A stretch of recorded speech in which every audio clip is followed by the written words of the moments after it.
Gracias por esta visita y por participar en este acto de conciliación en busca de un acuerdo sobre dos temas interrelacionados, muy importantes, lo que tiene que ver con la subcontratación y lo que tiene que ver con el reparto de utilidades.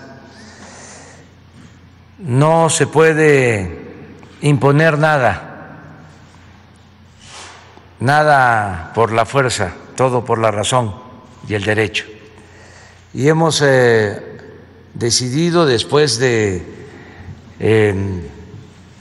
solicitudes de diálogo y de consulta que hizo el sector empresarial y también el sector obrero, que se inicie un proceso para llegar pronto a un acuerdo sobre estos dos temas, subcontratación y reparto de utilidades, escuchándonos todos y poniendo por delante siempre el interés general, en este caso el beneficio de los trabajadores, de las empresas, beneficio del desarrollo del país. Entonces, muchas gracias por aceptar este encuentro para suscribir un documento y empezar ya el proceso de consulta para que en el próximo periodo ordinario de sesiones, porque ya no va a haber tiempo, eso se le va a notificar y se le va a pedir respetuosamente al Congreso de que nos esperen, de modo que la iniciativa que están analizando pueda ser mejorada, enriquecida a partir de este diálogo y del acuerdo al que se llegue. Entonces, vamos a informar bien a todos los mexicanos de qué se trata y por eso vamos a escuchar a la secretaria del Trabajo, a Luisa María Alcalde Luján, secretaria del Trabajo, que nos exponga, que introduzca, y luego a un representante del sector obrero y a un representante del sector empresarial. Y bienvenidos aquí. Muchas gracias. Muchas gracias, presidente. Agradecer que nos acompañen el día de hoy representantes de los trabajadores, de las trabajadoras y también representantes de empresarios, empresarias y compañeros del gabinete, titulares de las diferentes dependencias que hemos venido trabajando de manera muy intensa desde el primer día de esta administración y en estas últimas semanas para resolver este tema de la subcontratación en nuestro país. Como es sabido, hace algunas semanas el presidente de la República presentó ante el Congreso de la Unión una iniciativa para regularizar y poner orden en materia de subcontratación en nuestro país, derivado de crecientes abusos que afectan a las y los trabajadores, a la hacienda pública, a los institutos de seguridad social y también a las empresas que sí cumplen y que enfrentan una competencia desleal. Este fenómeno lo hemos también asociado a una caída importante que se registra en el mes de diciembre. También la vimos cuando inició la suspensión de labores derivados del COVID-19 y este fenómeno de dar de baja a veces incluso hasta nóminas enteras y afectar así a los trabajadores en nuestro país. A partir de la iniciativa se generó un diálogo con los sectores que no es nuevo, ya tenía algún tiempo de haberse iniciado y discutido, pero que hemos intensificado para buscar acuerdos y compromisos que nos permitan avanzar en este objetivo de regularización. Voy a permitirme leer los acuerdos que hoy firmaremos entre el sector empresarial, el sector de los trabajadores y el Gobierno de México respecto a la subcontratación. Se integra de 4 puntos. Primero, las partes están de acuerdo y se comprometen a resolver el problema del abuso de la subcontratación de personal. Las empresas del país iniciarán de inmediato el proceso para regularizar sus plantillas en el marco de la iniciativa de ley presentada por el Ejecutivo Federal. Número 2. El esquema de reparto de utilidades en el marco de lo planteado por la iniciativa del Ejecutivo, en la que no se podrá subcontratar personal, no ha quedado suficientemente definido ni socialmente debatido. En consecuencia, se necesita tiempo suficiente para una discusión abierta entre los sectores para definir un sistema de reparto de utilidades justo, equitativo y que evite la discrecionalidad en su pago. Se iniciará dicho proceso de consulta para ser resuelto previo a la discusión de la iniciativa. Número 3. Ante la envergadura de la reforma y sus impactos operativos, las empresas solicitaron un plazo de tiempo para llevar a cabo este proceso. Por ello, se solicita respetuosamente al Poder Legislativo se pueda posponer al mes de febrero de 2021 la discusión parlamentaria de la iniciativa, que se señalará como preferente para que en un plazo no mayor a 30 días pueda discutirse y, en su caso, aprobarse. Número 4. Se hace un llamado a las empresas que manejan nóminas para que de inmediato dejen de desarrollar prácticas irregulares perjudiciales para los trabajadores, como darlos de baja de manera masiva en diciembre. El Instituto Mexicano del Seguro Social, el Infonavit y el SAT harán un exhorto formal a estas empresas y, de encontrarse irregularidades o posible comisión de delitos, se procederá de inmediato administrativa o penalmente. En este acuerdo se muestra la voluntad de avanzar en la solución de este tema, con la seguridad de que resolverlo será en beneficio de trabajadores, de empleadores y de todos en nuestro país. Es cuanto, presidente.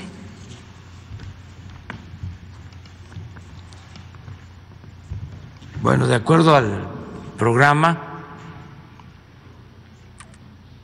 corresponde a don Carlos Aceves. Carlos Aceves.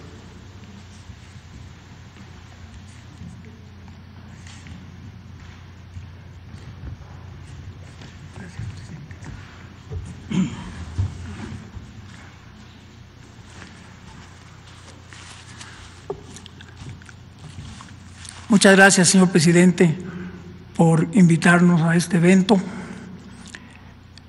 Saludo a los señores empresarios, a los señores del gabinete, a mis compañeros de distintas organizaciones sindicales que el día de ayer me hicieron el honor de elegirme para que yo hablara a nombre del sector obrero. Este documento, que nos leyó una parte la secretaria de Trabajo, Ayer lo estuvimos escuchando, dando opiniones y pues todo el sector obrero que aquí está representado votamos a favor de este convenio. No es algo que pensemos que se va a resolver de un plumazo. Esto tiene mucho tiempo de que inició y pues se fue cambiando de a quién iba la utilidad de esas empresas y a quién afectaba. Desde luego que afectaba a los trabajadores. Vimos también de qué forma se puede, para que no sea de un plumazo, que simplemente se diga hoy están y mañana ya no. Y estuvimos todos de acuerdo. Por eso, hoy yo hago un llamado al sector empresarial para que de la misma forma que nos hemos entendido durante tantos años, lo hagamos esta vez también, porque pues siempre estamos más cerca de los acuerdos que de los desacuerdos. De esto depende mucha gente. No todas las empresas tienen outsourcing, pero algunas lo tienen y la verdad han abusado de él. Yo diría que hay un outsourcing blanco y ya hay un outsourcing negro, a donde incluso, pues lo que ya decía la secretaria, en este mes empiezan a dar de baja a la gente para no pagarle su aguinaldo. Para el sector de los trabajadores es fundamental no solamente hacer peticiones, sino ver el futuro del país. Creemos que con los esfuerzos que estamos haciendo todos, el país va a salir adelante. Creemos que esta iniciativa que ya se mandó a la Cámara de Diputados, pues en su tiempo saldrá.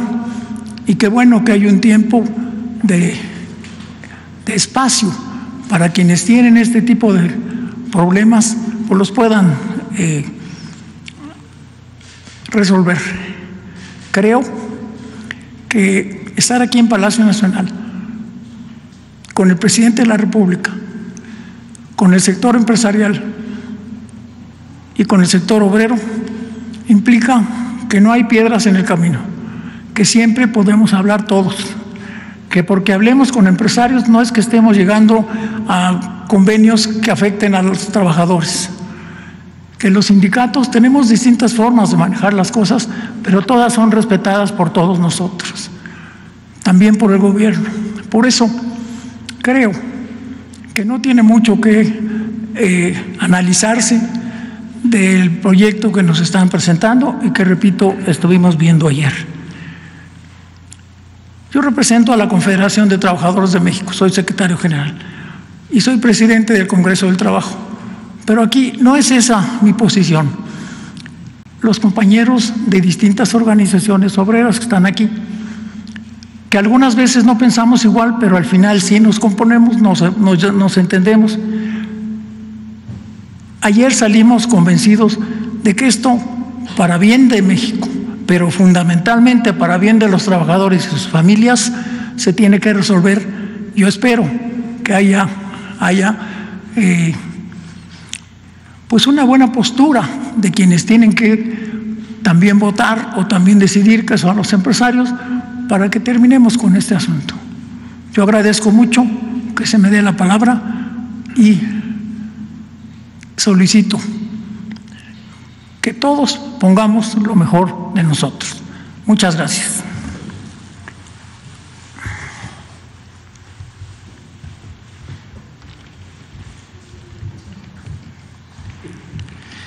Ahora corresponde a Carlos Salazar.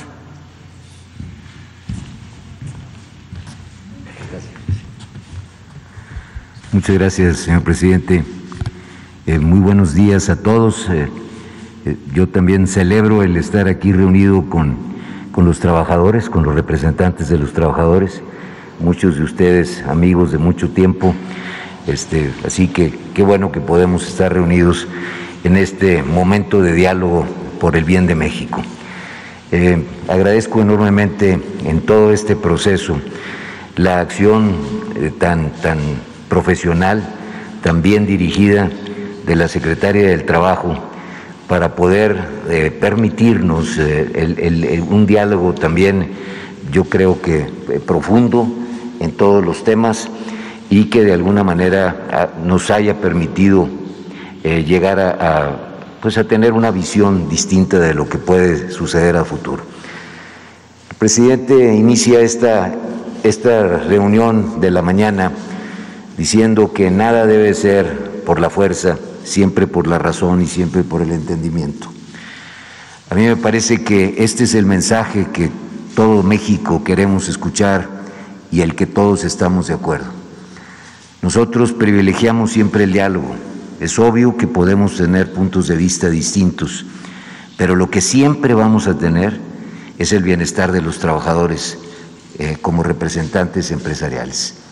Nos interesa que los trabajadores siempre vayan mejor, que los trabajadores reciban lo que les corresponde de acuerdo a su esfuerzo y que de alguna manera el trabajo, el cual nosotros privilegiamos, siempre sea la orientación de cualquier empresario en cualquier rincón del país.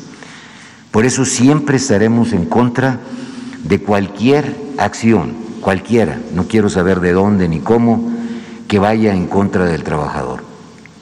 Nosotros siempre hemos privilegiado esto, y basados en esos principios y en esa visión es como estamos intentando establecer un diálogo enormemente responsable que nos permita proteger al trabajador y al mismo tiempo hacer que las empresas puedan ser eficientes, puedan ser flexibles, puedan ser productivas. Hemos encontrado un espacio de tiempo y hemos encontrado, y también le agradecemos esto, presidente, que nos permita tener la posibilidad de poder este diálogo que no tenga un momento o como aparentaba que iba a tener, que iba a concluir situaciones en las cuales nosotros, tanto el trabajador o el empresario, nos podíamos sentir a disgusto con la conclusión. Esto nos permitirá, sin duda, mejorar cualquier propuesta que se haya hecho. Nos permitirá poder manejarnos mucho mejor, entender mucho mejor las consecuencias de esta iniciativa, y nos dará el tiempo, como usted mismo, como la secretaria nos lo explicó en el acuerdo que vamos a firmar, a tener el tiempo para adaptar a las empresas de una manera adecuada y también a los trabajadores en cuanto al tipo de nóminas que van a buscar. Insisto que los empresarios jamás defenderemos cualquier irregularidad. Lo que queremos es esto, y lo que privilegiamos y buscaremos siempre es este tipo de actitud que hoy aquí se centra, que es la actitud al diálogo, la actitud a la comunicación, la actitud a llegar siempre por mejores propuestas para el bien de nuestro país. Así que tenemos cosas que celebrar antes de que lleguen los días de Navidad, y esto es que podemos estar sentados en una mesa de diálogo junto con nuestros compañeros representantes de los trabajadores y junto con la autoridad. Así que se lo agradecemos enormemente, y estoy seguro que la conclusión que le presentará el Ejecutivo a la Cámara de Diputados en el mes de febrero será una mucho mejor propuesta que la que originalmente partimos o de la que originalmente partimos.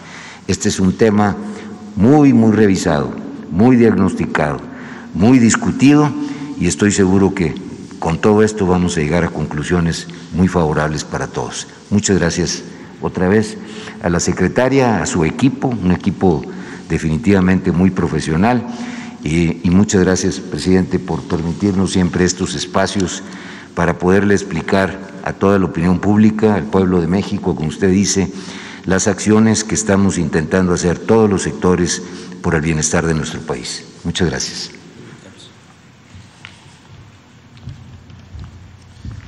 Bueno, pues ahora ya nada más queda firmar el documento.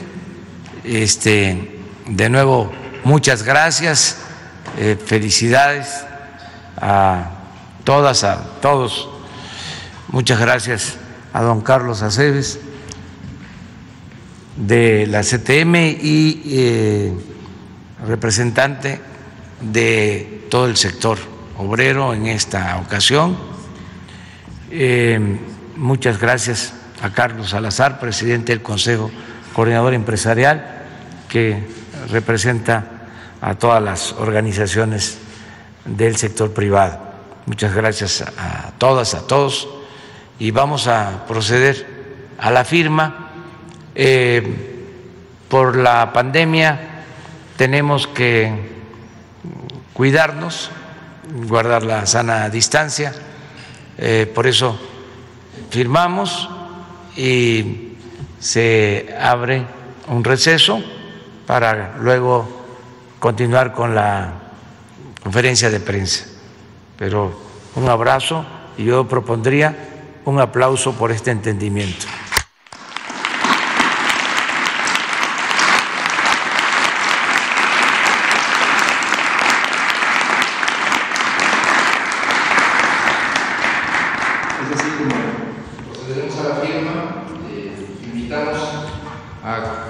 Isaías González Cuevas, de la Confederación Revolucionaria de Obreros y Campesinos, si puede pasar, por favor.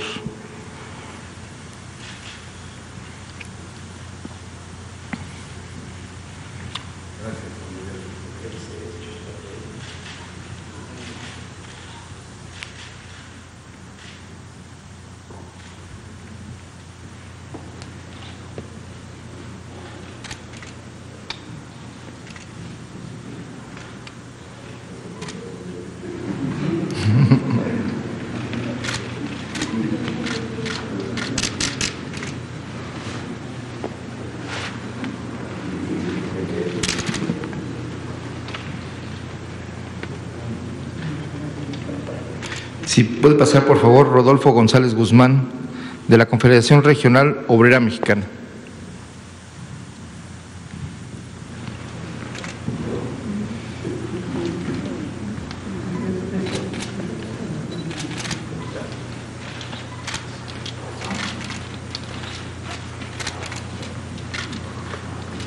Si puede pasar, por favor, Francisco Hernández Juárez,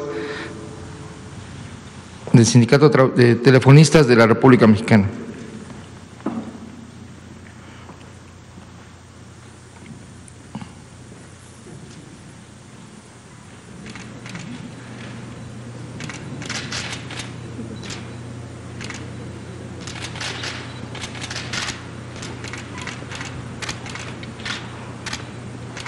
Sí, pasa, por favor, Martín Rafael Díaz Covarrubias, de la Asociación Sindical de Pilotos Aviadores de México, ASPA.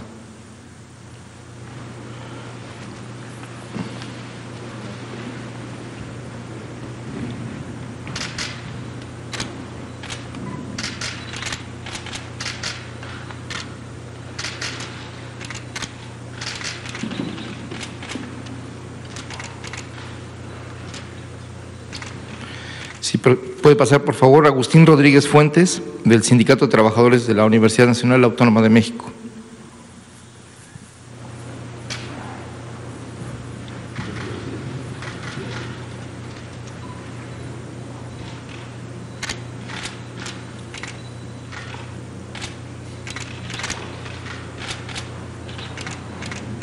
Si pasa, por favor, José Luis Canchola, de la Confederación de Trabajadores y Campesinos.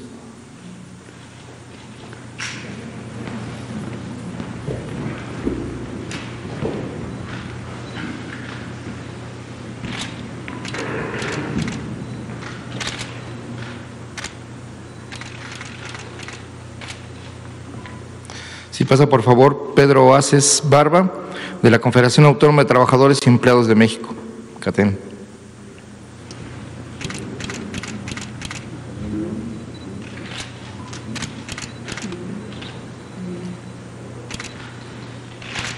Si pasa, por favor, Genaro Leal Cavazos, de la Federación de Trabajadores de Sindicatos Autónomos.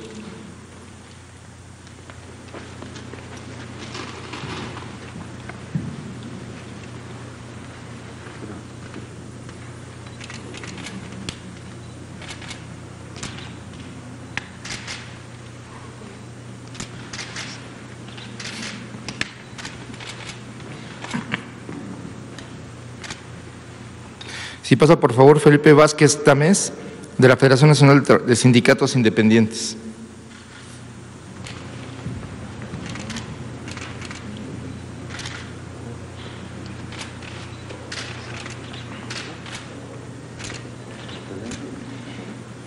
Si puede pasar a firmar Carlos Aceves del Olmo, de la Confederación de Trabajadores de México, por favor.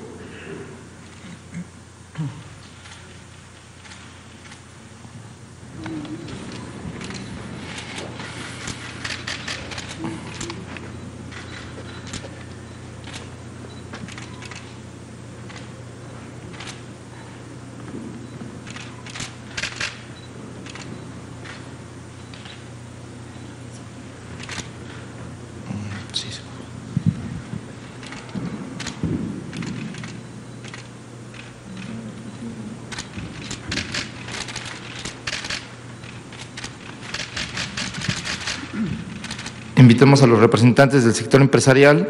En primer lugar, Francisco Cervantes Díaz, de la Confederación de Cámaras Industriales, con Camín, por favor.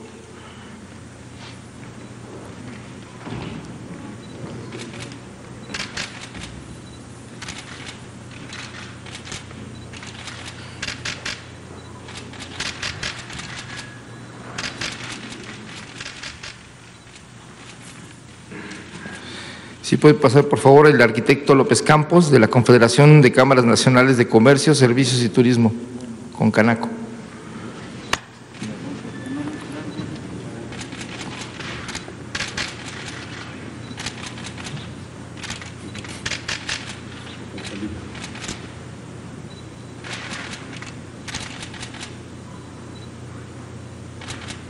Si pasa, por favor, Sofía Belmar Berumen, de la Asociación Mexicana de Instituciones de Seguros.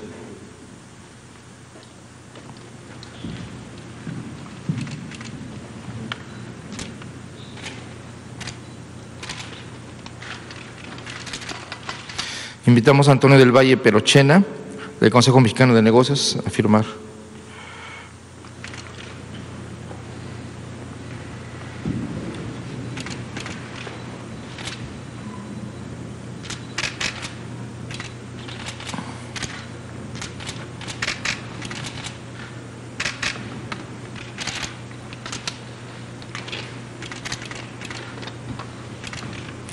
Si pasa, por favor, el ingeniero Nathan Poplavsky Berry,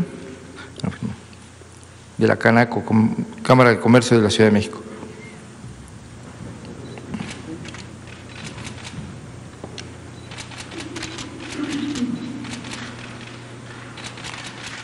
Invitamos a pasar a Álvaro García Pimentel Caraza, de la Asociación Mexicana de Instituciones Bursátiles.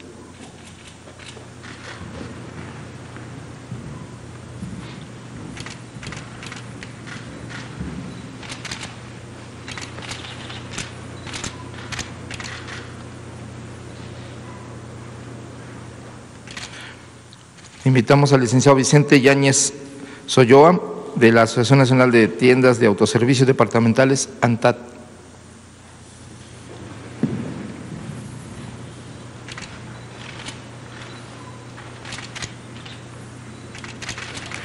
Invitamos al licenciado Carlos Salazar Lomelín, del Consejo Coordinador Empresarial.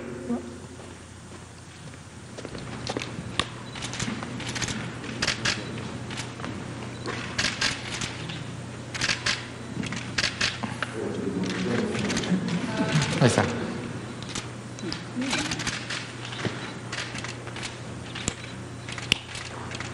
Queremos agradecer al licenciado Valentín Díez Morodo, del Consejo Empresarial Mexicano de Comercio Exterior, Inversión y Tecnología, por participar en este evento, pero no pudo asistir. De todos modos agradecemos su firma posterior. Y procederá ahora a los representantes del Poder Ejecutivo. Invitamos a Luisa María Alcalde Luján, secretaria del Trabajo, por favor.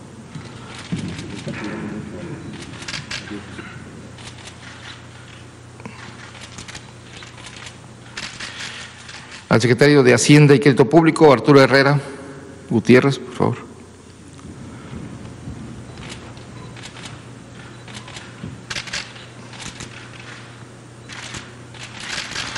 A Raquel Buenrostro Sánchez, del Sistema de Administración Tributaria.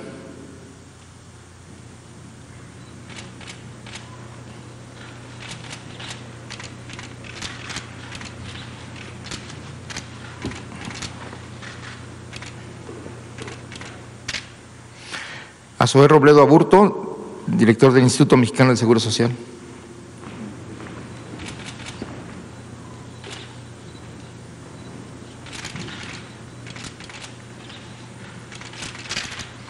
a Carlos Martínez Velázquez, del Instituto del Fondo Nacional de la Vivienda para los Trabajadores, Infonavit.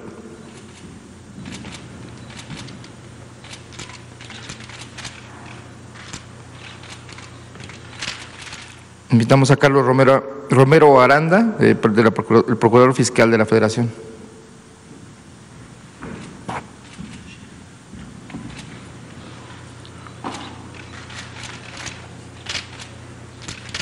Invitamos al presidente constitucional de los Estados Unidos mexicanos, licenciado Andrés Manuel López Obrador, a firmar el documento.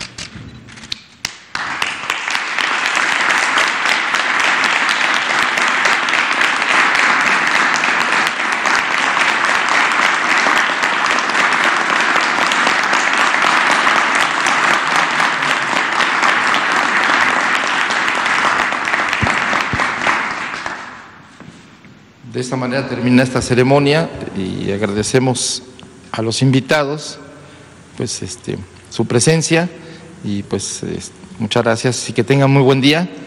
Vamos a dar paso a la conferencia de prensa de todas las mañanas del presidente Andrés Manuel López Obrador. Gracias y felicidades.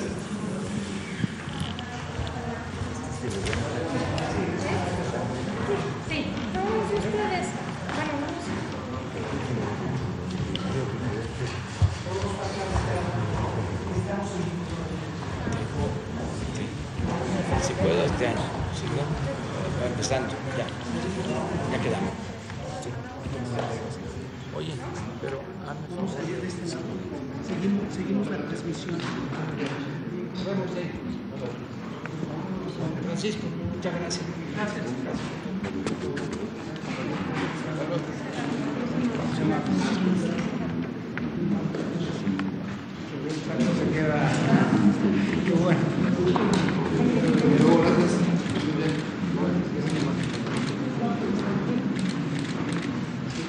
Solamente saludarte y gracias.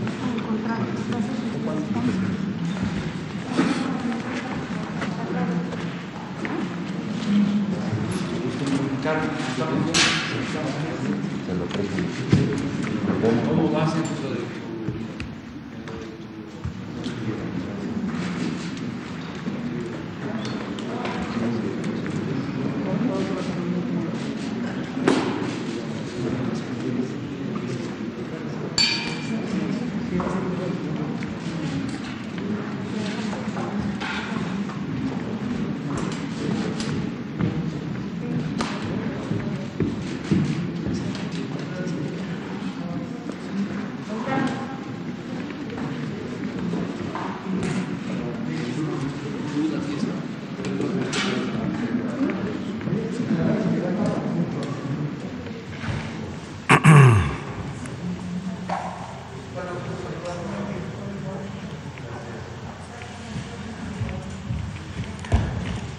Bueno, pues reiniciamos la conferencia. Vamos a abrir para preguntas y respuestas. Ya ustedes se enteraron sobre este acuerdo que es importante y hay otros asuntos también que tratar. Entonces, sí, adelante. ¿Qué tal, presidente? ¿Cómo está? Buen día. Carlos Guzmán de Aba Noticias. Pues sobre el tema, ¿qué implicaciones tiene esto? Obviamente se cambia para febrero la fecha en el tema del outsourcing en el legislativo, pero ¿qué otras cosas implica? Ya se nos hablaba también de que inmediatamente las empresas se comprometen a suspender este tipo de prácticas. Si nos puede hablar específicamente del tema del outsourcing, que es algo muy importante, finalmente se va a acabar, se va a regular. ¿Cuál es el acuerdo, presidente? Bueno, el acuerdo es de que tengamos un diálogo entre las partes, que se amplíe el plazo de diálogo para llegar a un acuerdo,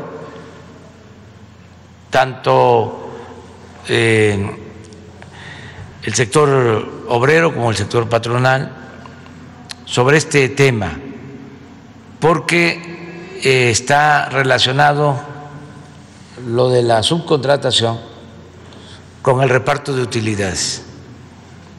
Entonces, en la iniciativa original no se incluyó lo del reparto de utilidades porque son cosas distintas, pero el sector empresarial solicita que se trate también el tema.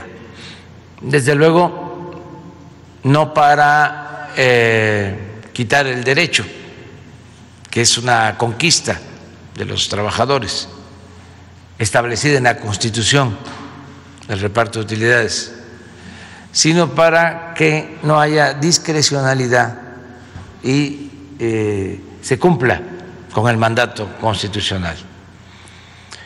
Entonces, se invitó a los representantes del sector obrero y se convino en enviar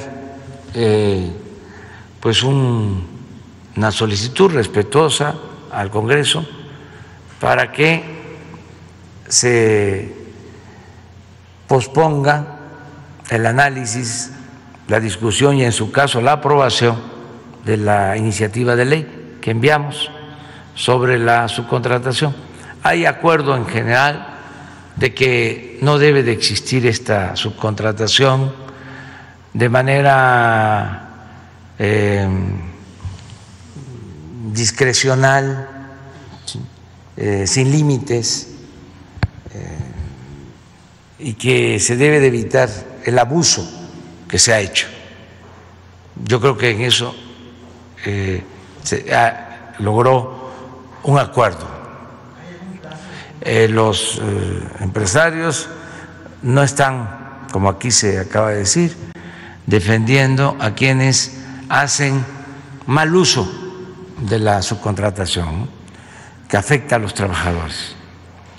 Ellos están porque se resuelva este asunto que se fue creando por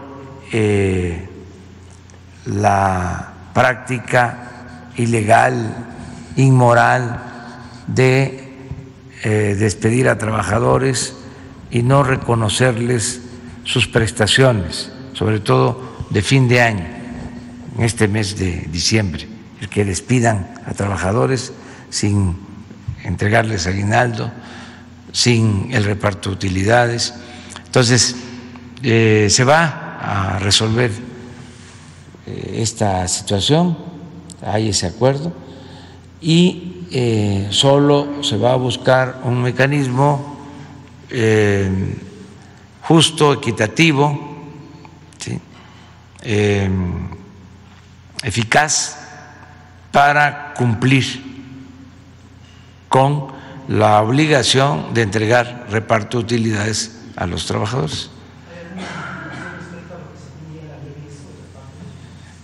No, está vigente la ley, lo que establece el artículo 123 de la Constitución acerca del reparto de utilidades, se va a seguir llevando a cabo como se hace, en tanto no se modifique la ley en cuanto al reparto, que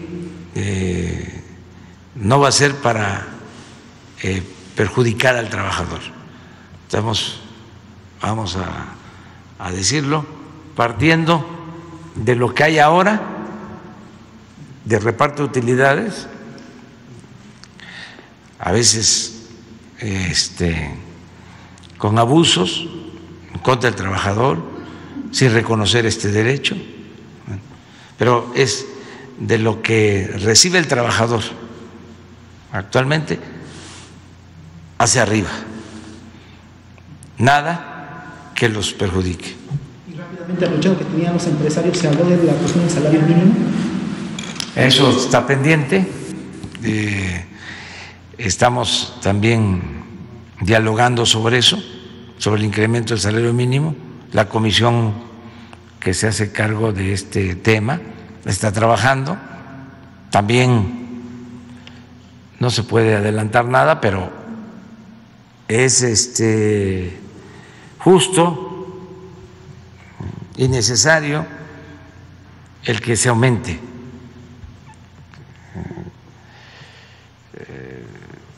lo más posible el salario mínimo, porque se deterioró mucho durante todo el periodo neoliberal. Acabo de ver unas gráficas sobre el salario mínimo en México con relación a otros países y es realmente una vergüenza. En América Latina es el salario más bajo, el salario mínimo de México. Aún con los 2 años que llevamos de aumentos que han sido históricos, aumentos de el 30% en términos reales. Pero aún con eso estamos hasta abajo con relación a otros países. Entonces, se tiene que seguir recuperando el poder de compra, el poder adquisitivo del salario.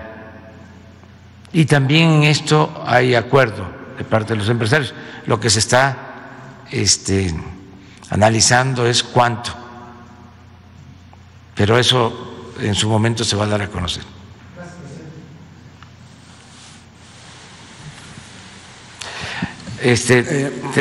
Después va Carlos Pozos, que quedó pendiente. Presidente, buenos días. Ramón Flores, corresponsal de Contrapeso Digital.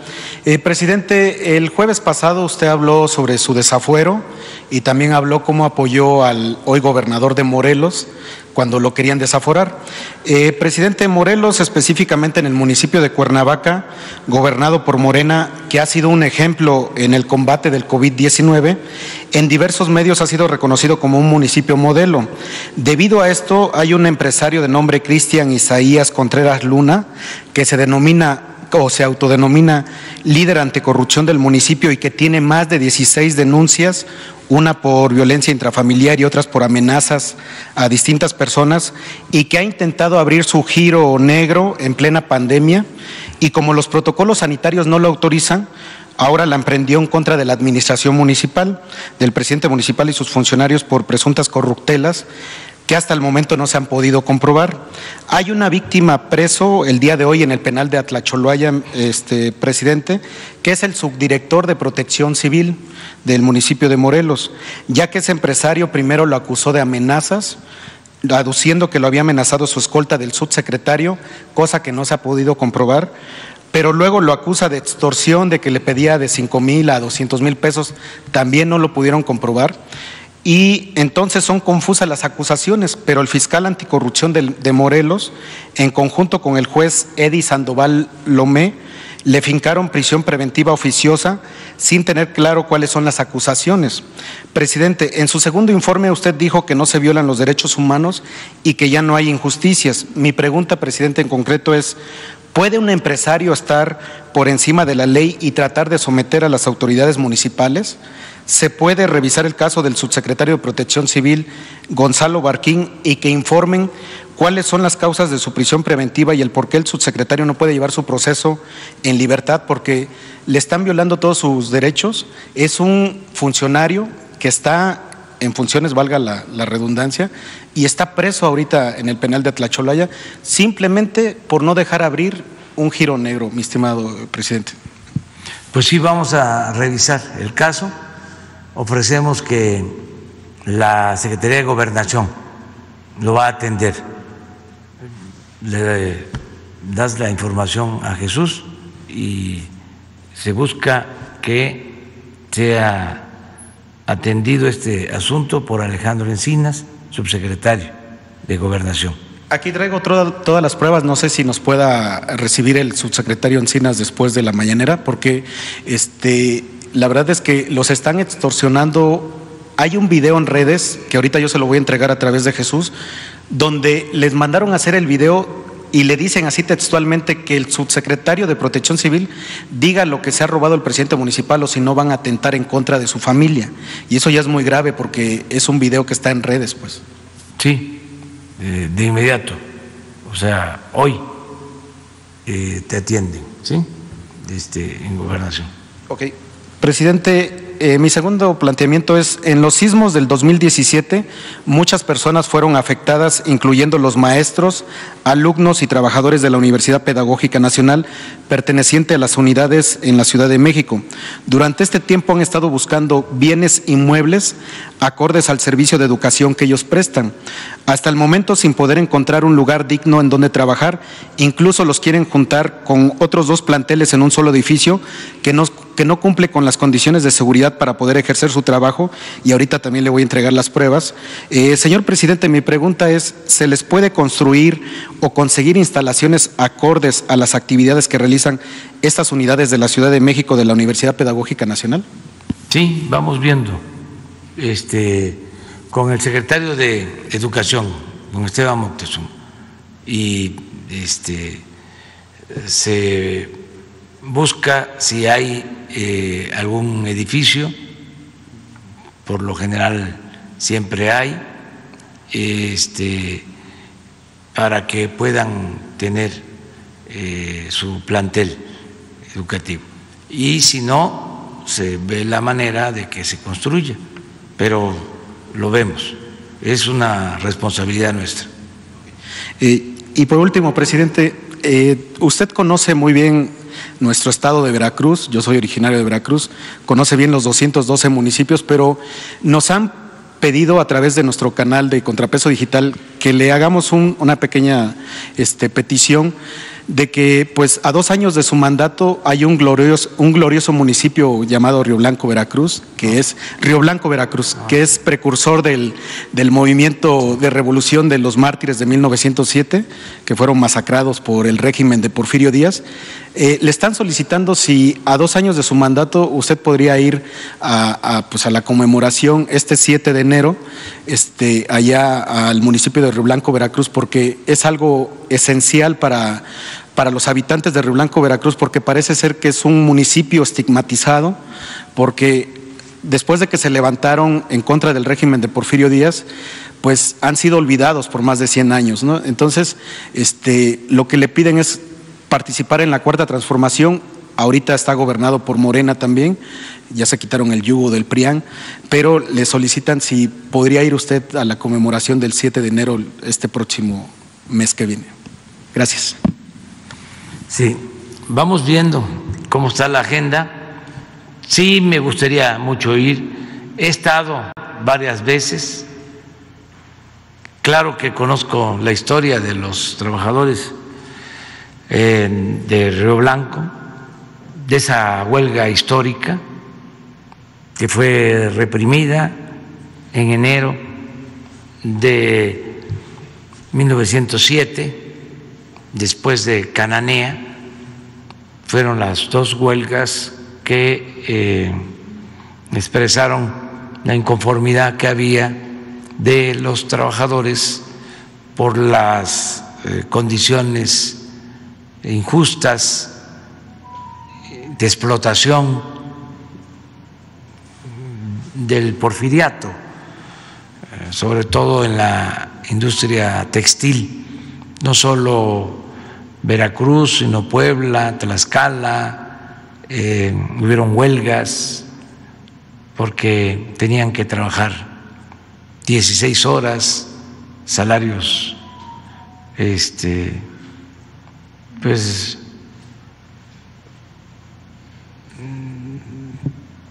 miserables, no quería yo usar la palabra porque el salario siempre es bendito, pero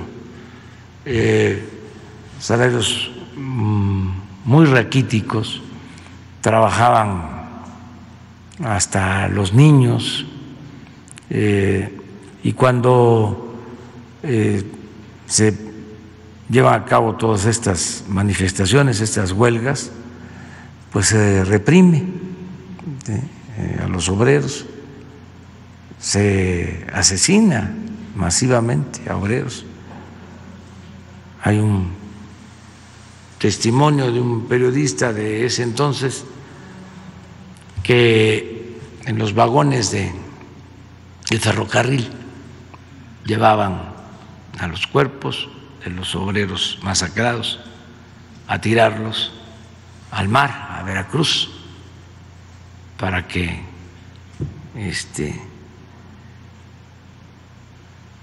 se los comieran los tiburones.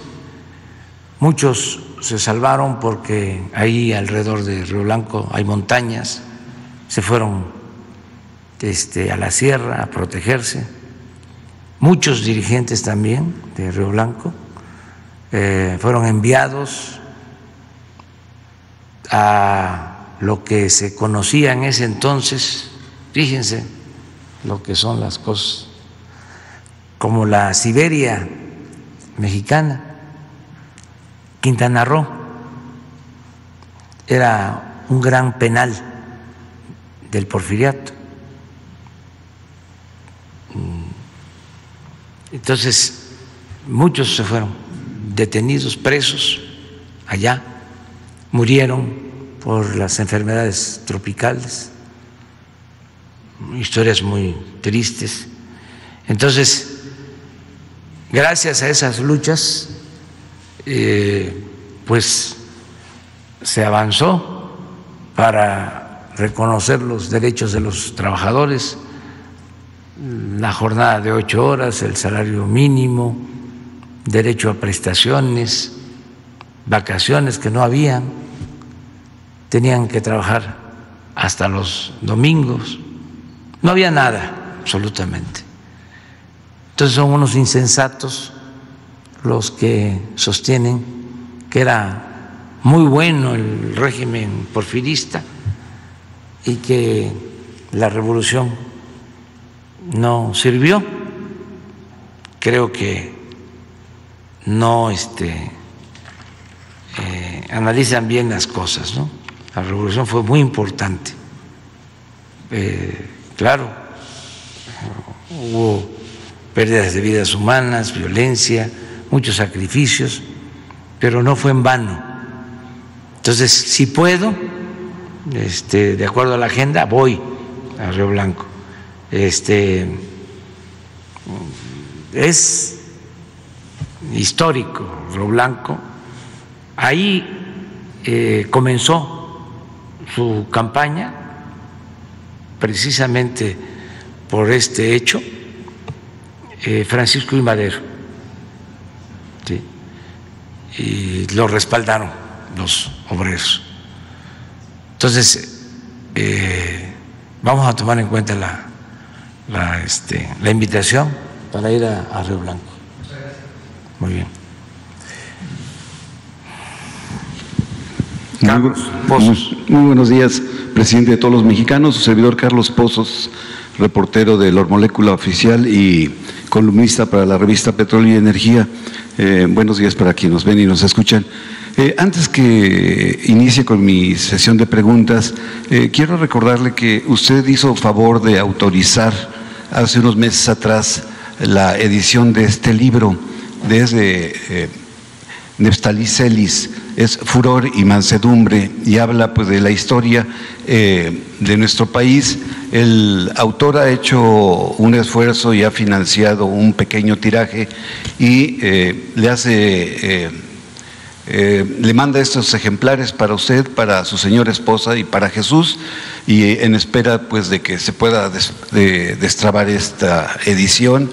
Y también comentarle, presidente, que los periodistas del Club Primera Plana pues estamos un tanto nerviosos porque también no hemos tenido respuesta al tema de comodato del inmueble o alguna oferta para otro lugar digno.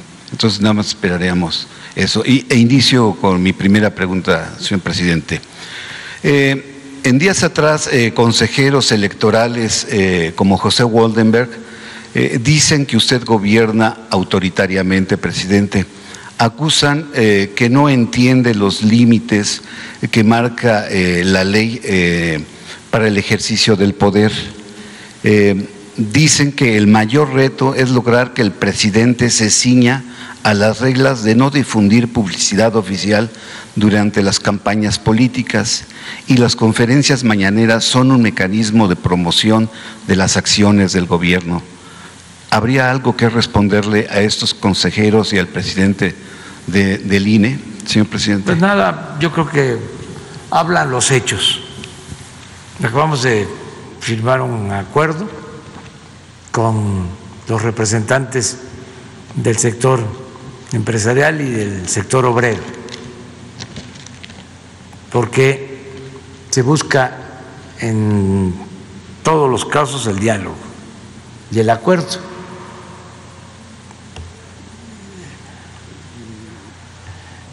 Si fuese la nuestra una actitud autoritaria, pues ya enviamos la iniciativa, ¿sí?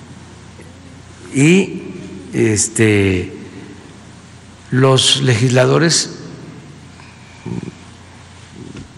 tendrían que, porque esa es su función, que analizar y en su caso aprobar la iniciativa, sin tener que escuchar a nadie, sin diálogo.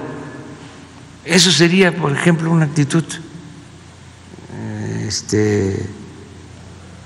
autoritaria o insensible, ¿sí? Pero no actuamos así. Lo acabo de decir, nada por la fuerza, todo por la razón, el derecho. ¿Por qué es la molestia de los intelectuales orgánicos? Porque estamos llevando a cabo una transformación. Y ellos convalidaron al régimen de corrupción, de injusticias, de privilegios, el régimen antidemocrático que predominó por cerca de 40 años.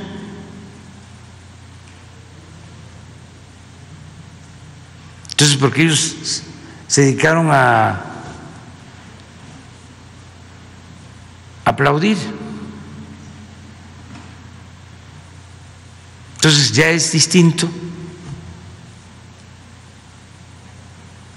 y por eso esta inconformidad. Es lo que sucede también con los medios de información, no con todos, con los que eran parte del régimen, que ahora son opositores. Pero esto es un signo de nuestro tiempo, es algo extraordinario ver al Universal como periódico opositor. Es verdaderamente extraño. Y a otros periódicos, ¿no? O medios que antes callaban o aplaudían como vasallos del régimen. Entonces, esto significa que hay cambios, que no es más de lo mismo. Estaría mal si siguieran estos medios que siempre fueron serviles, si siguieran con la misma política de quemar incienso al presidente. Entonces sí, sería motivo de preocupación, pero no, afortunadamente. Hay esta crítica que es legítima y que ayuda y que también es parte de las transformaciones que se están llevando a cabo.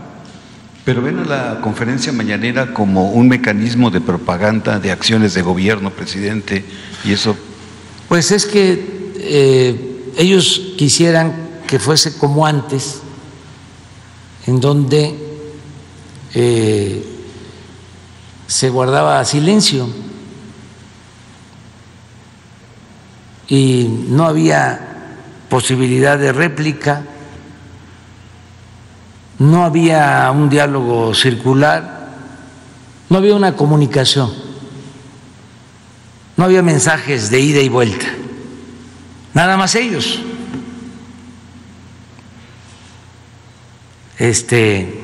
Editorializaban, ¿no?, lo que hacen actualmente. Vean un periódico,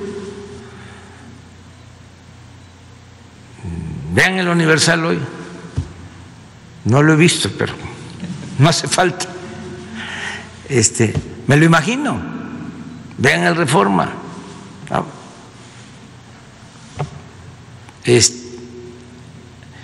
Entonces, pero ahora tenemos la posibilidad de replicar, de informar, y estamos obligados a garantizar el derecho a la información. La gente antes no se enteraba de muchas cosas. De eso no tengo duda. Iba yo a los pueblos, a las giras, a las visitas, y le preguntaba yo a una asamblea de 100, 200, 300 personas, a la gente: a ver, ¿saben ustedes que se compró un avión para el presidente que costó 5,000 millones de pesos? A ver, que levanten la mano quienes se enteraron.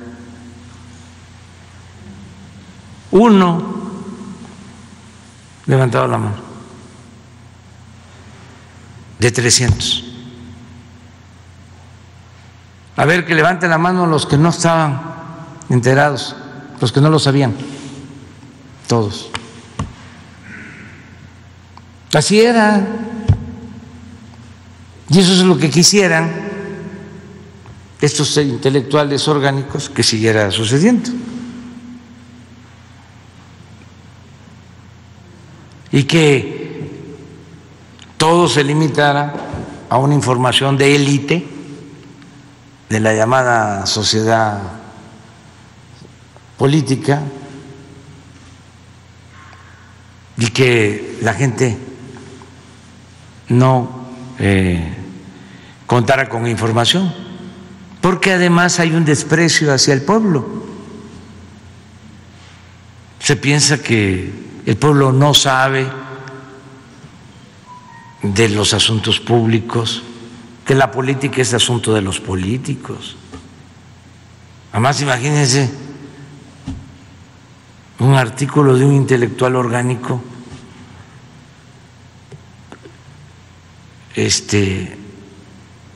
pues no lo van a entender la mayoría de la gente. Como escriben, a veces dicen para que el pueblo comprenda, supuestamente porque no tiene buen nivel educativo, dicen: bájale Y no, es súbele, escribe bien, escribe para el pueblo. Entonces, con sus tecnicismos, estoy haciendo hasta un diccionario de las nuevas palabras del periodo neoliberal, los nuevos términos, y del periodo post-neoliberal. El otro día que estuvimos en una reunión con los jefes de estados del G20, me llamó la atención una palabra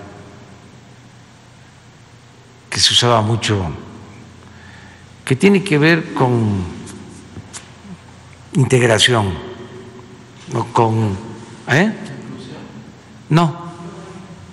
no, pero la repitieron varias veces. De esas de moda, como resiliencia, esas también. A ver, ¿qué cosa es la resiliencia? No. Ah, sí, pero a ver, yo lo propongo para que la gente que nos está escuchando, ¿sí? Porque está de moda. Otra que antes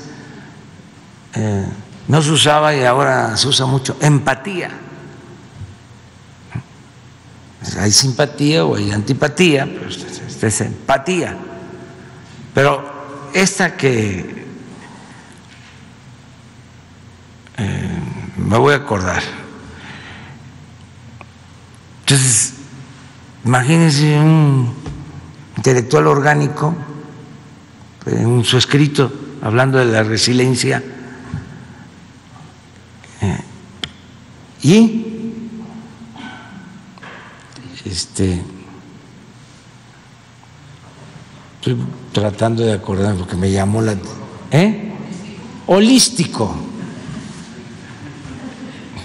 holístico, eso, sí, está de moda. Entonces, pues a veces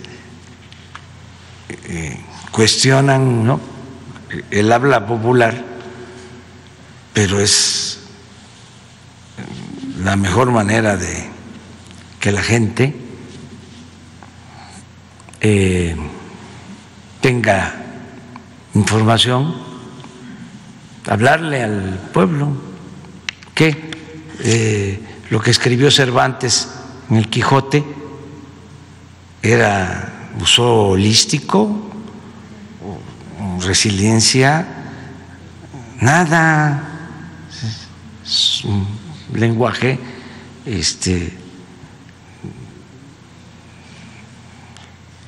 accesible, el lenguaje del pueblo, buen castellano. Pero bueno, ese es otro asunto.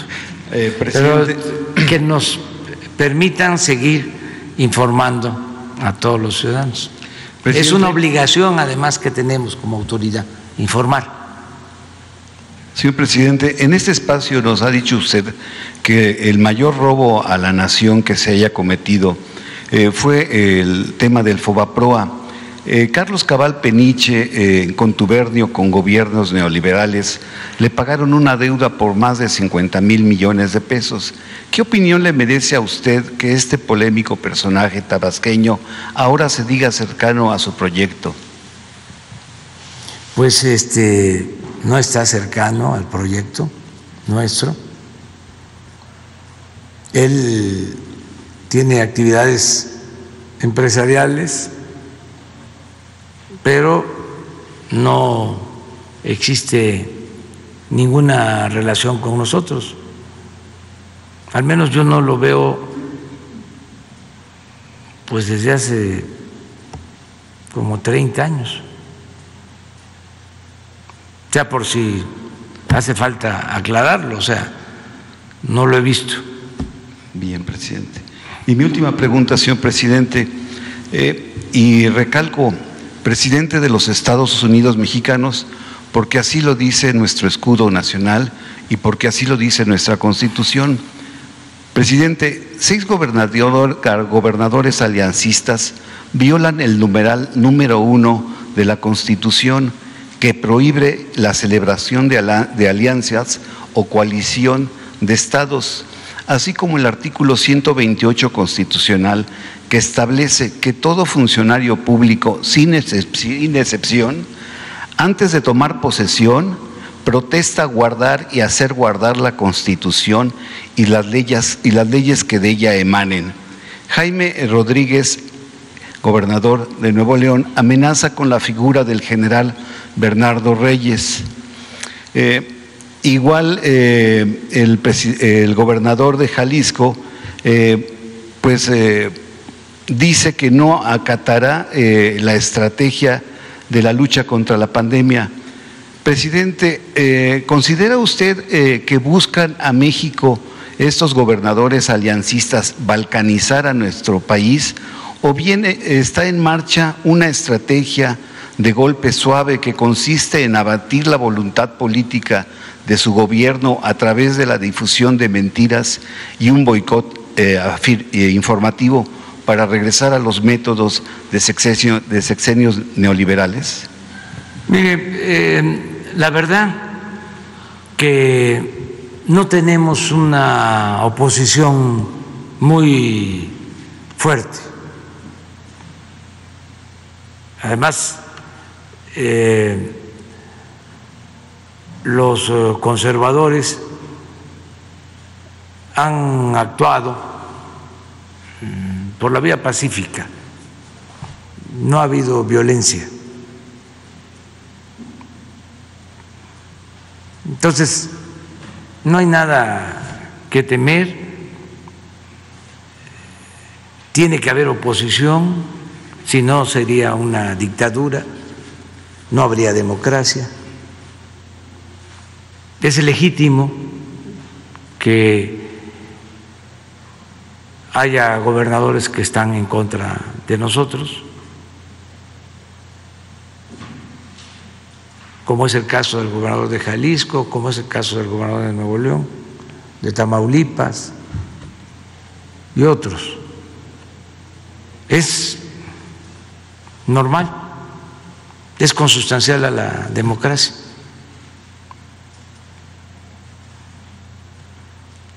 Nada más es que se siga actuando por la vía pacífica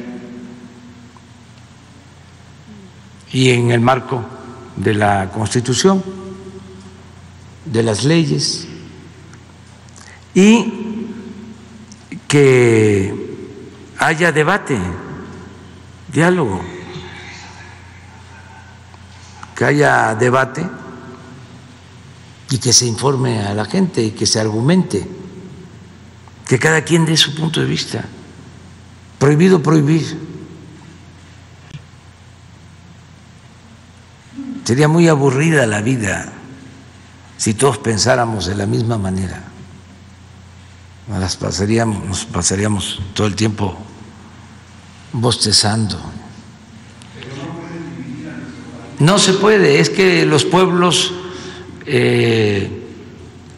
son más que los gobiernos. O sea, el poder dimana del pueblo. El pueblo es el soberano, el pueblo es el que manda. Eso no hay que olvidarlo. Entonces, en Jalisco, en Nuevo León, en Tamaulipas, manda el pueblo.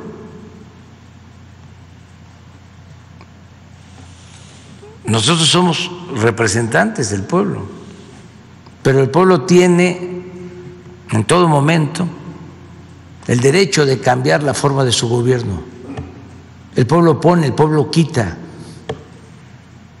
Entonces, una cosa es lo que nosotros digamos y otra cosa es lo que piensa y hace el pueblo soberano.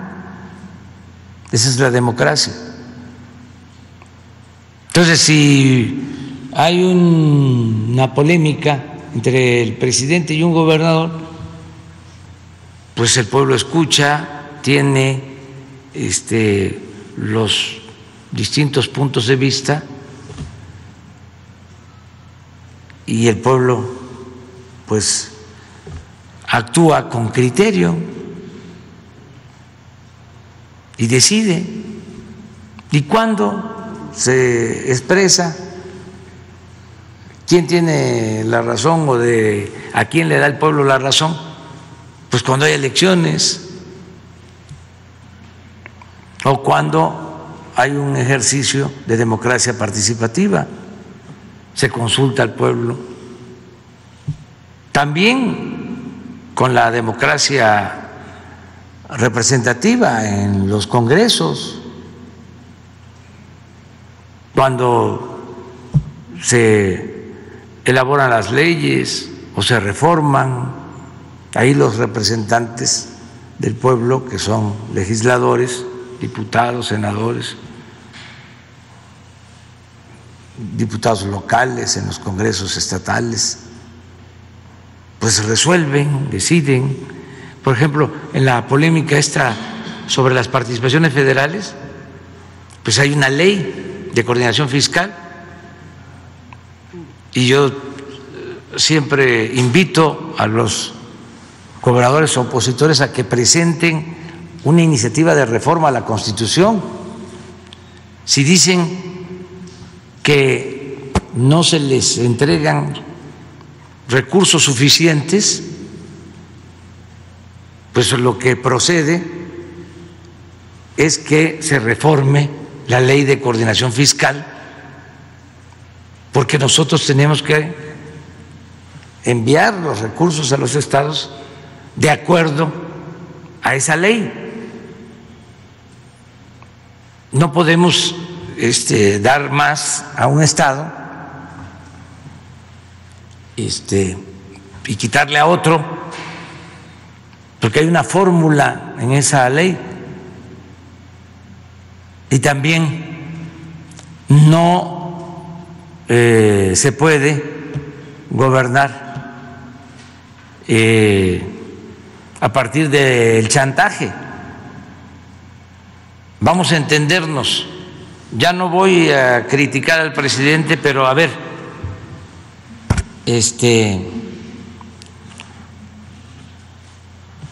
¿cuántos recursos adicionales nos van a enviar? Lo que diga mi dedito. O sea, es lo mismo de los medios, ¿no? Ya no voy a tener convenio de publicidad. Aguántate, ya vas a ver. Ahí va la campaña, todos en coro, ¿no?, a criticar. Pero si hay convenio, nos entendemos.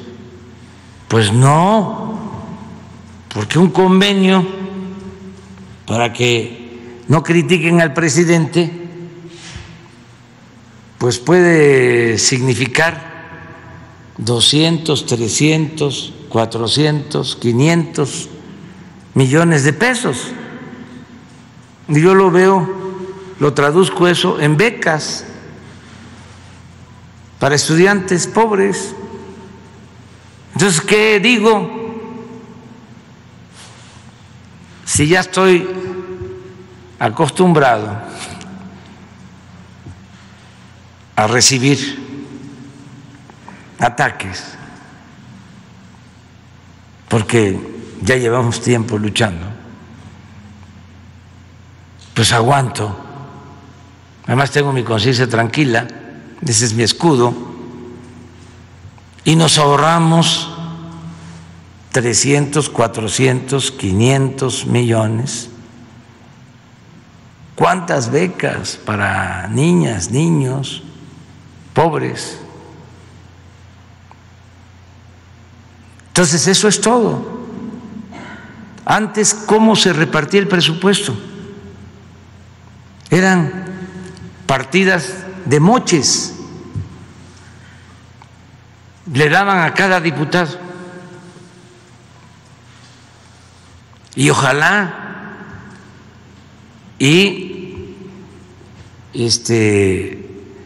nuestros adversarios de la prensa conservadora, fifí, corrupta, me desmintieran, dijeran que no es cierto, que no le daban a cada diputado su moche y así se repartían todo el presupuesto.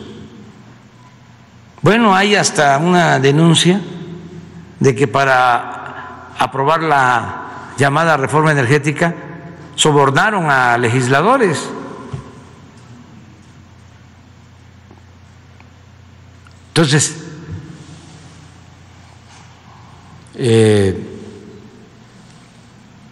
no crean, el resistir también significa ahorrar, liberar fondos para el desarrollo, para el bienestar del pueblo. Lo otro es repartir el presupuesto, maicear, para que todo el mundo aplauda, pero ¿y la gente?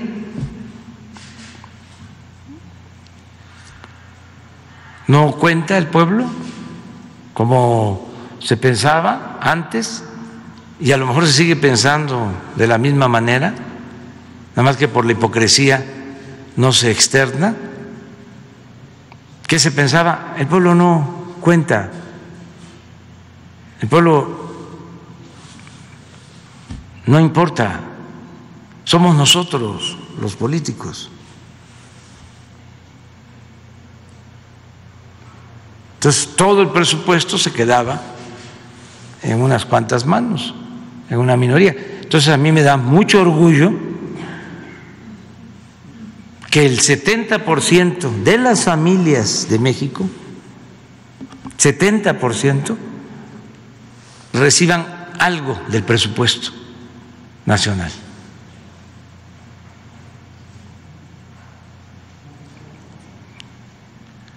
Que aunque sea una cantidad mínima,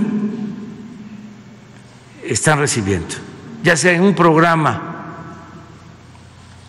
de bienestar o porque trabajan y reciben un apoyo o su sueldo del presupuesto.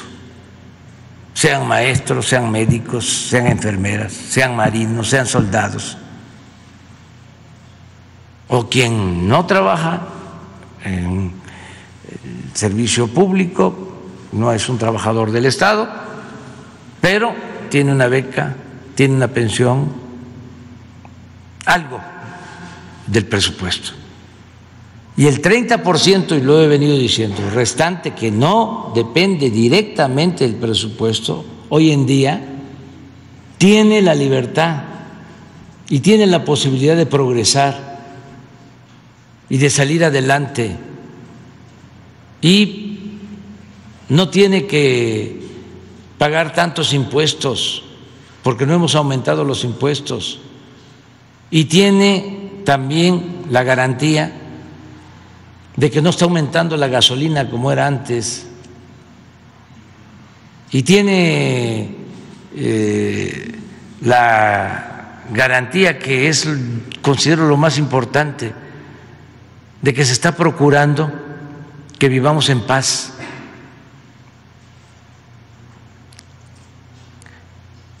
Y todavía más profundo que eso, el que está mejor económicamente, que pueda sentirse muy satisfecho por estar viviendo en un país en donde lo principal es la bondad, el amor al prójimo, el amor al semejante. Imagínense eso. Eso no tiene que ver con lo material, pero es muy satisfactorio vivir en un país con justicia, en un país donde se ayuda al pobre, se le da la mano al necesitado. Eso es. Entonces, vivir en una sociedad mejor, que es lo que estamos buscando, procurando. Pero para eso hay que acabar con la corrupción, hay que acabar con el influyentismo, hay que acabar con la impunidad, y eso cuesta, pues, a algunos entenderlo. Están acostumbrados a los privilegios, a no pagar impuestos. Ayer les decía yo, llevamos 2 años y hemos cobrado impuestos atrasados por 750,000 millones de pesos. 750,000 millones de pesos en 2 años. Porque antes los de arriba no pagaban impuestos. Entonces, pues por eso están molestos.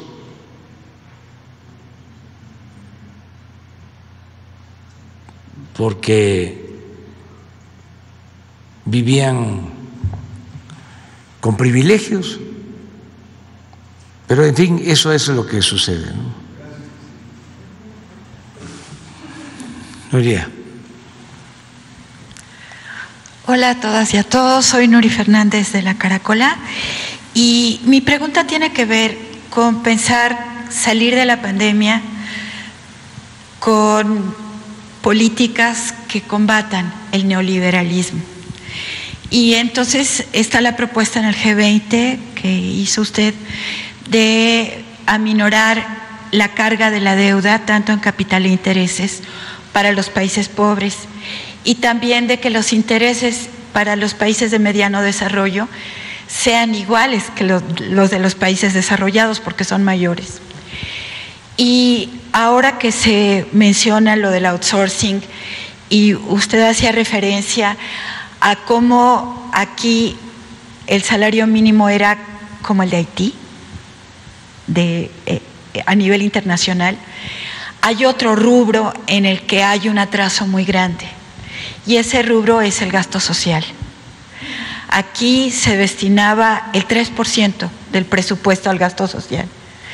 En los países de Europa o en Cuba se dedica cerca del 30% del presupuesto al gasto social. Ahora se está dedicando el 10% al gasto social. Pero mi pregunta es la siguiente: con todas las medidas que se están tomando, por ejemplo, la compra de vacunas o la contratación de más personal de salud, o dedicar el dinero que se está recuperando de la gente que se lo robó a los pobres, ¿está aumentando ese porcentaje que se dedica al gasto social? ¿Han hecho ustedes el cálculo de cuánto es ahora el gasto social real? Es decir, lo que se destina a salud, educación, vivienda y apoyar a la gente. Sí, ha aumentado, pero hace falta, como tú lo mencionas, porque hay gastos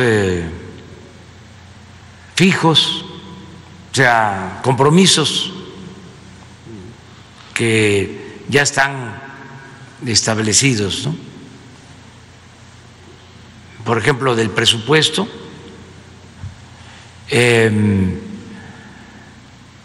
se tiene que destinar del presupuesto nacional a estados y municipios. Son las participaciones federales. Eso se le conoce como gasto no programable,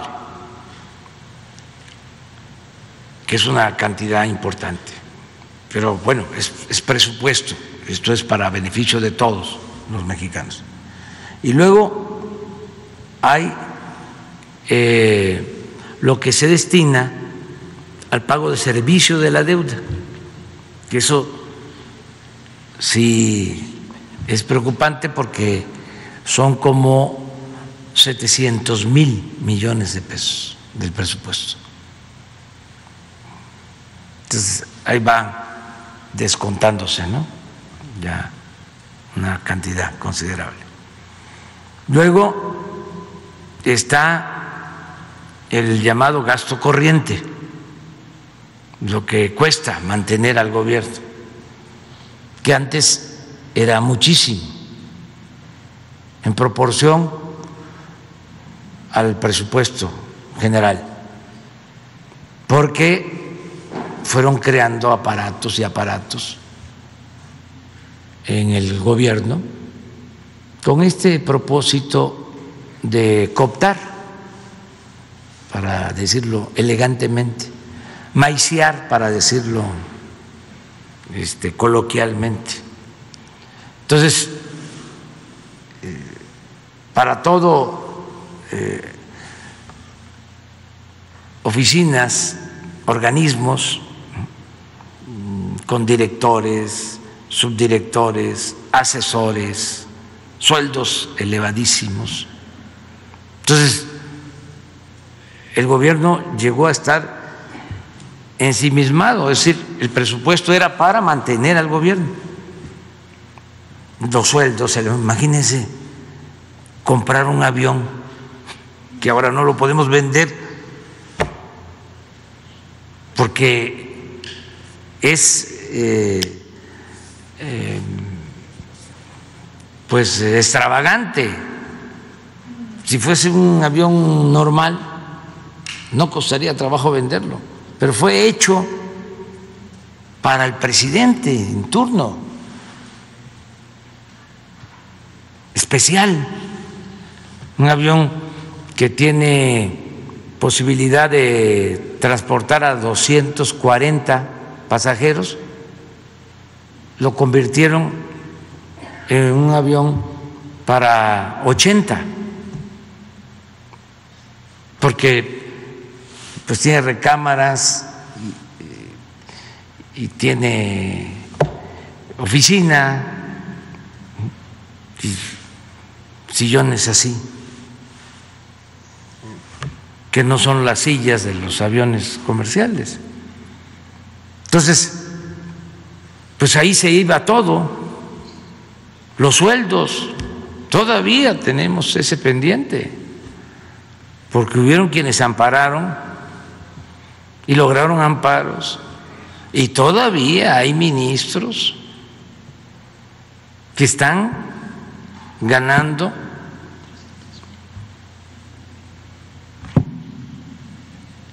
en total hasta 700,000 pesos mensuales. Pero este asunto no se termina, porque sí aplicaron esos amparos, pero yo voy a enviar en su momento otra iniciativa. ¿Sí? Pero así era. Las pensiones a los expresidentes, en total 5 millones de pesos mensuales por expresidente. Por eso hay algunos expresidentes que no me ven con buenos ojos. Se rayaban. Entonces, resulta que el presupuesto, el Estado Mayor, 8,000 elementos para cuidar al presidente.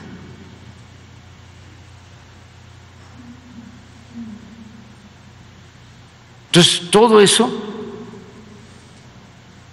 con cargo al presupuesto, a costillas del erario.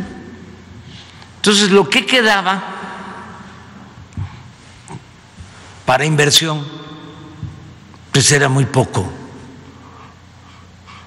Y lo mismo lo que significaba la inversión para el bienestar, para lo social, para la educación, para la salud, lo que le entregaban a la gente. Además, los pocos programas que había estaban podridos por la corrupción, no llegaba el apoyo a la gente. Entonces, ahora estamos liberando fondos. ¿Cuánto? Pues ya una cantidad considerable. Ya lo que es inversión en educación, en salud, los programas sociales, los programas de bienestar, ya implican un porcentaje muy importante, mucho más, ¿no? Pero todavía falta, todavía no es suficiente. Y acerca de lo que comentabas del salario, a ver si Luisa María nos manda la gráfica, sí, de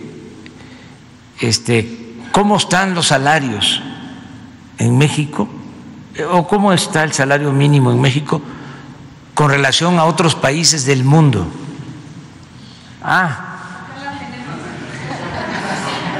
¿Por qué? Ven, explícalo. Sí. Que lo explique, porque es que esto tampoco se sabe, que no se decía. Aquí en esta gráfica vamos a presentar 3 gráficas distintas. Aquí podemos ver una comparación. Estamos, si me... Pero esa está muy complicada. Esa está muy complicada, la de la tabla, ¿no? Si bueno, pero no, ese ve el lugar. Primero. De México. Aquí podemos ver 1980, 1990, 2000, 2010 y 2020. Y México es la línea verde. Entonces, iniciamos acá arriba, en 1980, fue perdiendo poder adquisitivo, 1990, 2000, caímos en 2010 y tuvo este comportamiento hasta 2020. Aquí ya no se ve la caída más pronunciada, ya viene el reflejo de los incrementos de 2019 y 2020, que recordaremos son 16% en 2019 y 100% en la frontera, y en 2020 20%. De todas maneras estamos en el lugar 82. Si vemos la otra, aquí podemos verlo igual, 1980, lugar 12.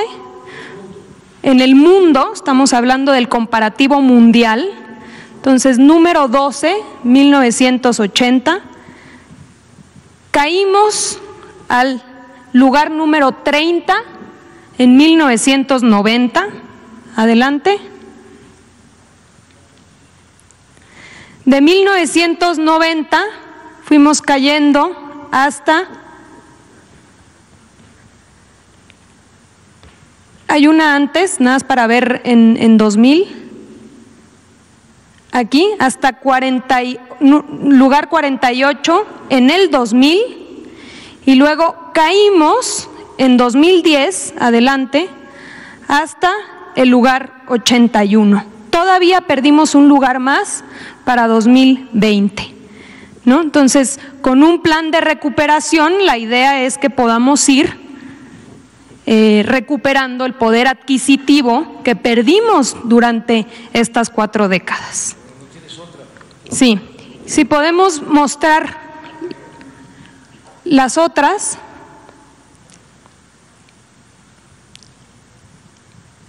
Ahí mismo en este mismo documento podemos ver 3 gráficas más. Este es con relación a todos los demás, ahí están todos los países del mundo, vemos la caída, esta es la que mostrábamos, y aquí para llegar al lugar 82 mundial. La de América Latina no la tengo.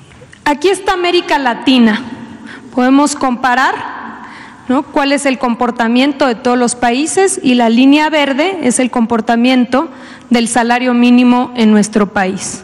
Desde 1980, 1990, 2000, caímos, 2010, hoy nos encontramos en el lugar 16 de 18 países en América Latina. Y si lo vemos en los países de la OCDE, aquí estamos, último lugar, lugar 29. Aquí está la caída, la pérdida del poder adquisitivo en estas 4 décadas y vemos el comportamiento hasta 2020. Esto es lo que quieren que los conservadores que regresen. Eso es todo. Ya les dijimos que queremos que regresen, pero lo que se robaron. Muy bien. Para mañana ya continuamos mañana. Pues nos vemos mañana. ¿Vienes mañana? De acuerdo. Sí. Mañana. Nos vemos.